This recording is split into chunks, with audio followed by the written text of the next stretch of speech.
ایک اور حدیث ہے 5432 حضرت عبداللہ رضی اللہ تعالیٰ عنہ سے روایت ہے کہ رسول کریم صلی اللہ علیہ وسلم نے فرمایا پھلوں کو کھجور کے بدلے نہ بیچو اور پھلوں کو پکنے سے پہلے نہ بیچو۔ فرمایا رسول کریم صلی اللہ علیہ وسلم نے کوئی فیصلہ کرنے والا نہیں بنایا نہ ابو بکر نہ عمر نے یہاں تک کہ آخری زمانہ ملے، بس یزید بن اخنمر سے کہا مجھے بعض امور کے لیے کافی ہو جاؤ، یعنی چھوٹے کاموں کے لیے۔ ایک اور حدیث ہے 5433 حضرت عبداللہ بن عمر رضی اللہ تعالیٰ عنہ فرماتے ہیں کہ حضور صلی اللہ علیہ وسلم نے فرمایا 5 چیزوں کا حقیقی علم اللہ کے پاس ہے، قیامت کا علم اللہ کے پاس ہے، بارش کے نازل ہونے کا جو ماں کے پیٹ میں ہے اس کا علم بھی اللہ کے پاس ہے، کوئی نہیں جانتی کہ کل کیا کھائے گی، کوئی جان نہیں جانتی کہ کل کیا کھائے گی، کوئی جان نہیں جانتی کہ کس زمین میں مرے گی، بے شک اللہ جاننے والا خبر دینے والا ہے۔ ایک اور حدیث ہے 5434 حضرت عبداللہ بن عمر رضی اللہ تعالیٰ عنہ فرماتے ہیں کہ حضور صلی اللہ علیہ وسلم نے فرمایا بے شک لوگ 100 اونٹوں کی طرح ہیں، قریب نہیں ہے کہ تو ان میں کوئی اس کی سواری پائے۔ ایک اور حدیث ہے 5435 حضرت سالم سے روایت ہے، انہوں نے حضرت عبداللہ رضی اللہ تعالیٰ عنہ کو فرماتے ہوئے سنا رسول کریم صلی اللہ علیہ وسلم نے حضرت عیسیٰ کو احمر سرخ نہیں کہا، لیکن رسول کریم صلی اللہ علیہ وسلم نے فرمایا اسی دوران کہ میں سویا ہوا تھا میں نے دیکھا میں کعبے کا طواف کر رہا ہوں، اچانک میری نگاہ پڑی ایک آدمی گندم گو سیدھے بالوں والا 2 آدمیوں کے درمیان اور اس کے سر سے پانی ٹپک رہا ہے۔ میں نے کہا یہ کون ہے؟ انہوں نے کہا یہ ابن مریم ہے۔ میں متوجہ ہونے لگا، اچانک ایک آدمی پہ نگاہ پڑی، سرخ رنگ، موٹے جسم والا، گھنگری والے بالوں والا، دائیں آنکھ سے کانا، اس کی آنکھ گویا کہ خشک انگور ہے۔ میں نے سوال کیا یہ کون؟ انہوں نے کہا دجال۔ لوگوں نے بنو خزاعہ قبیلے کے ایک آدمی کے زیادہ مشابہ تھا، اسے ابن قطن کہا جاتا تھا۔ حضرت محمد کا قول ہے اس کا تعلق بنو مستلق ہوگا، بنو خزاعہ کی شاہ ہوگی سے تھا جو زمانہ جاہلیت میں ہلاک ہو گیا تھا۔ ایک اور حدیث ہے 5436 حضرت عبداللہ بن عمر رضی اللہ تعالیٰ عنہ فرماتے ہیں کہ حضور صلی اللہ علیہ وسلم وتر سواری پہ پڑھ لیتے تھے۔ ایک اور حدیث ہے 5437 حضرت سالم بن عبداللہ بن عمر اپنے والد سے روایت کرتے ہیں کہ حضور صلی اللہ علیہ وسلم رات کے وقت ذل حلیفہ بطن الوادی میں آئے، آپ سے عرض کی گئی بے شک آپ بطحہ مبارکہ میں ہیں۔ ایک اور حدیث ہے 5438 حضرت سالم فرماتے ہیں کہ حضرت عبداللہ بن عمر رضی اللہ تعالیٰ عنہ جب ذوالحلیفہ کے مقام سے گزرتے تھے تو وہاں آپ رات گزارتے یہاں تک صبح ہو جاتی، بتاتے کہ رسول اللہ صلی اللہ علیہ وسلم بھی ایسا ہی کرتے تھے۔ ایک اور حدیث ہے 5439 حضرت سالم اپنے والد گرامی سے روایت کرتے ہیں کہ وہ رسول کریم صلی اللہ علیہ وسلم سے حضرت حدیث بیان کرتے تھے کہ جب آپ صلی اللہ علیہ وسلم نے حضرت اسامہ بن زید رضی اللہ تعالیٰ کو امیر بنایا تو آپ صلی اللہ علیہ وسلم کو یہ بات پہنچی کہ لوگوں نے اسامہ پہ عیب لگایا ہے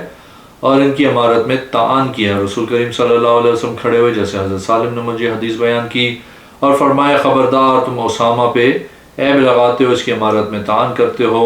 تم اس سے پہلے اس کے باپ کے ساتھ بھی یہ کر چکے ہو، اگرچہ وہ امارت کی صلاحیت رکھتا ہے اور وہ تمام لوگوں سے زیادہ مجھے پسند تھا اور اس کا یہ بیٹا تمام لوگوں سے بڑھ کے مجھے پسند ہے، بس تم اس کے ساتھ بھلائی کرو کیونکہ یہ تمہارے بہترین لوگوں سے ہے۔ حضرت سالم کا قول ہے میں نے حضرت عبداللہ بن عمر کو یہ حدیث بیان کرتے ہوئے کبھی نہیں سنا، لیکن انہوں نے کہا حاشا فاطمہ۔ ایک اور حدیث ہے 5440 حضرت عبداللہ بن عمر رضی اللہ تعالیٰ عنہ فرماتے ہیں کہ حضرت عمر رضی اللہ تعالیٰ عنہ نے عرض کی یا رسول اللہ صلی اللہ علیہ وسلم مجھے بتائیں کیا معاملہ کروں اس میں جس کے متعلق فراغت کی گئی ہے، یا ابتدائی کام میں یا نئے کام میں؟ فرمائے جس میں فراغت کی گئی ہو۔ آپ صلی اللہ علیہ وسلم نے فرمایا اے ابن خطاب عمل کرو پھر عمل آسان کر دیا جائے گا، جو نیک ہوگا اس کے لیے نیکی آسان کر دی جائے گی، جو بدبخت ہوگا اس کے لیے بدبختی والے عمل آسان کر دیے جائیں گے۔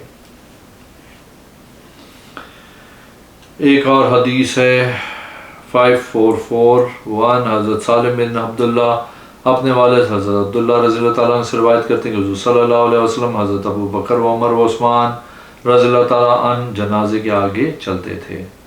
ایک اور حدیث ہے 5442، حضرت ابن عمر رضی اللہ تعالیٰ عنہ فرماتے ہیں حضور صلی اللہ علیہ وسلم نے پالتو گدھوں کا گوشت کھانے سے منع کیا۔ ایک اور حدیث ہے 5443، حضرت عبداللہ بن عمر رضی اللہ تعالیٰ عنہ فرماتے ہیں کہ حضور صلی اللہ علیہ وسلم نے فرمایا ہر نشہ دینے والی چیز حرام ہے۔ ایک اور حدیث ہے 5444، حضرت سالم بن عبداللہ بن عمر رضی اللہ تعالیٰ عنہ اپنے والد سے روایت کرتے ہیں کہ حضور صلی اللہ علیہ وسلم نے فرمایا ہر نشہ آور شے شراب ہے، ہر نشہ دینے والی شے حرام ہے، تھوڑی ہو یا زیادہ برابر حکم رکھتی ہے۔ ایک اور حدیث ہے 5445، حضرت عبداللہ بن عمر رضی اللہ تعالیٰ عنہ فرماتے ہیں میں نے رسول کریم صلی اللہ علیہ وسلم کو فرماتے ہوئے سنا جس نے غلام کو بیچا تو اس کا مال بیچنے والے کے لیے ہوگا مگر یہ کہ خریدنے والا شرط لگائے، جس نے کھجوروں کا باغ بیچا جو درست کیا جائے اس کا پھل بیچنے والے کے لیے ہوگا مگر یہ کہ خریدنے والا شرط لگائے۔ ایک اور حدیث ہے 5446، حضرت عبداللہ بن عمر رضی اللہ تعالیٰ عنہ فرماتے ہیں میں نے رسول کریم صلی اللہ علیہ وسلم کو فرماتے ہوئے سنا اسی دوران کہ میں سویا تھا، میں نے اپنے آپ کو کعبے کا طواف کرتے ہوئے ملاحظہ کیا، اچانک میری نگاہ اٹھی تو میں نے ایک آدمی دیکھا جس کے بال سیدھے تھے، دو آدمیوں کے درمیان تھا، اس کے سر سے پانی ٹپک رہا تھا۔ میں نے کہا یہ کون ہے؟ تو انہوں نے جواب دیا حضرت مریم سلام اللہ علیہ کے بیٹے حضرت عیسیٰ علیہ السلام۔ بس میں توجہ کرنے لگا تو میں نے ایک آدمی دیکھا، سرخ رنگ، موٹا جسم، گھنگریالے بال اور کانی آنکھ، اس کی آنکھ گویا خوش انگور ہے۔ میں نے کہا یہ کون ہے؟ کہا یہ دجال ہے، لوگوں میں سے وہ ابن قطن کے زیادہ مشابہ تھا۔ ایک اور حدیث ہے 5447، حضرت عبداللہ بن عمر رضی اللہ تعالیٰ عنہ فرماتے ہیں کہ حضور صلی اللہ علیہ وسلم نے زکوٰۃ کے متعلق ایک حکم نامہ لکھا، اس کو اپنی تلوار کے ساتھ ملا دیا، اعمال کی طرف اس کو نہیں نکالا یہاں تک کہ آپ صلی اللہ علیہ وسلم کا وصال مبارک ہو گیا، پھر اس پر عمل کیا۔ ابو بکر رضی اللہ تعالیٰ عنہ نے یہاں تک کہ آپ رضی اللہ تعالیٰ عنہ کا وصال ہو گیا، پھر حضرت عمر رضی اللہ تعالیٰ عنہ نے عمل کیا۔ اس میں جو لکھا تھا کہ 5 اونٹوں میں سے 1 بکری کی زکوٰۃ ہے، 10 اونٹوں میں 2 بکریاں ہیں، 15 اونٹوں میں 3 بکریاں ہیں، 20 اونٹوں میں 4 بکریاں ہیں، 125 اونٹوں میں بنت مخاض ہے، 135 اونٹوں تک اگر اس میں اضافہ ہو جائے تو 1 بنت الیون ہو، 40 کی تعداد تک اگر اس میں اضافہ ہو تو 2 بنت لیون دیے جائیں، 70 تک اگر اس میں اضافہ ہو جائے تو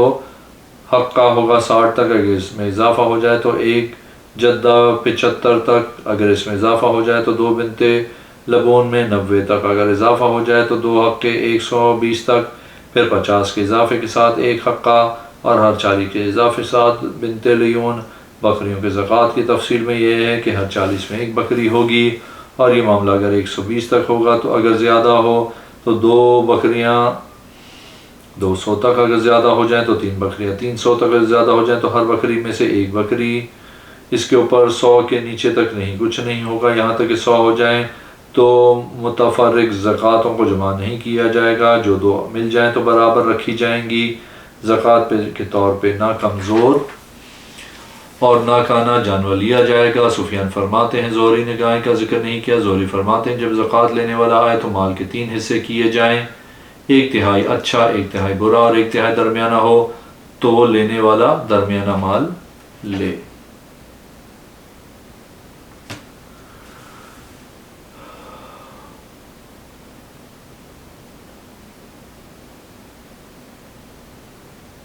ایک اور حدیث ہے 5450، حضرت عبداللہ بن عمر رضی اللہ تعالیٰ عنہ فرماتے ہیں میں نے رسول کریم صلی اللہ علیہ وسلم کو نہیں دیکھا چومتے ہوئے سوائے 2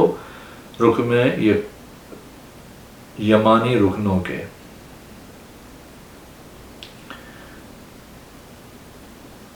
ایک اور حدیث ہے 5451، حضرت سالم فرماتے ہیں کہ حضرت ابن عمر رضی اللہ تعالیٰ عنہ جب ذوالحلیفہ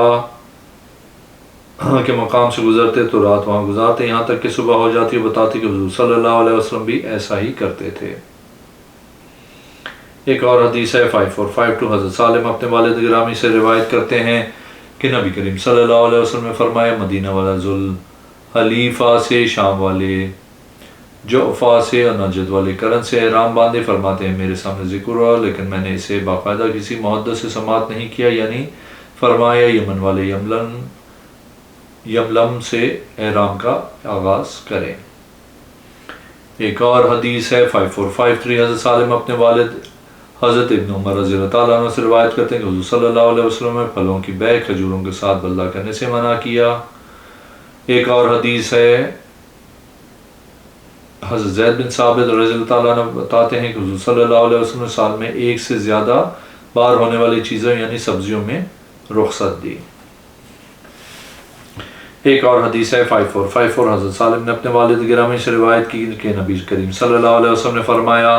حسد صرف دو چیزوں میں ہو سکتا ہے، ایسا آدمی جس کو اللہ نے مال دیا اور وہ رات دن کی گھڑیوں میں اسے اللہ کی راہ میں خرچ کرتا ہے، اور ایک وہ آدمی جسے اللہ نے قرآن دیا اور وہ دن اور رات کی ساعتوں میں اس کے حقوق ادا کرتا ہے۔ ایک اور حدیث ہے 5455، حضرت سالم اپنے والد گرامی سے راوی ہیں کہ نبی کریم صلی اللہ علیہ وسلم نے فرمایا جس کھجوروں کو خرید بعد اس کے کہ وہ درست کی جا چکی ہے تو اس کا پھل بیچنے والے کے لیے ہوگا مگر یہ کہ خریدار شرط لگائے، اور جس نے غلام بیچا جبکہ اس کی ملکیت میں کچھ مال ہے تو وہ بیچنے والے کا ہوگا مگر یہ کہ خریدار شرط لگائے۔ اگر آپ نے میرے چینل کو اب تک سبسکرائب نہیں کیا تو پلیز کیجیے، اس ویڈیو کو لائک کیجیے۔ اگلی میں انشاءاللہ حاضر ہوں گا۔ اللہ حافظ۔